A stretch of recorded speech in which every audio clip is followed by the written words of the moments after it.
Clint, you got a minute? Yes, sir. Tell me please about your ayahuasca experience. It was too intense for me to even do the fourth ceremony. Everyone has different effects. You know, everyone's there for different reasons. You know, I'm not going to mention names, but some of the most influential people in the world go to the same retreat that we went to.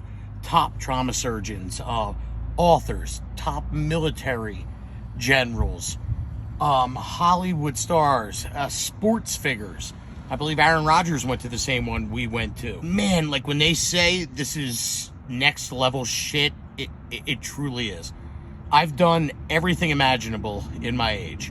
I'm not scared of anything. But let me tell you, when you drink that medicine and you're gone for 6 or 8 hours, like there's no like pill you can take and get out of what you're going through. Never believed in the afterlife. Never really believed in anything. But let me tell you, I literally saw my spirit leave my body, hovering above my body. I was in perpetual hell for 3 or 4 trips. My worst fears, you know, I'm scared to drown. I'm scared of snakes. I'm scared of spiders. You know, my body turned, you know, like where snakes were eating my body. Then I turned into a spider. And, you know, the spider was getting eaten by the snake. I drowned in a pool, a puddle, because I'm scared of that. But you can't differentiate between what's real and what's not real. You can't breathe to go to a different dimension. I literally was in perpetual hell.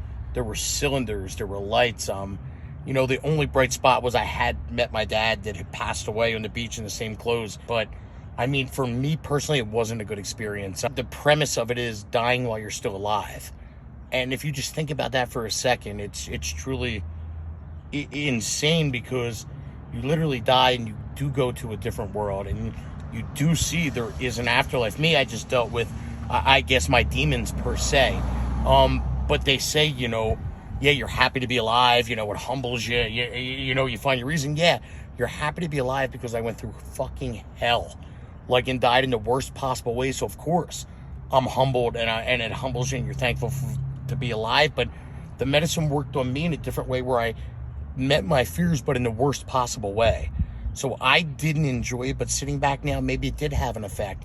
But where other people who went in with a specific question, they, you know, like we were dealing with like really like smart and intelligent people, and like, you know, cancer patients, and like I said, trauma surgeons, and like a head veterinarian from Dubai, and the head general in Ukraine. And it's like you're sitting around with these people, and it all worked for different people. Some people found their calling, some people didn't. But what they said to me was, you know, it worked. You know, I have to do that and purge it out and have everything going. The next time I go, it'll be better.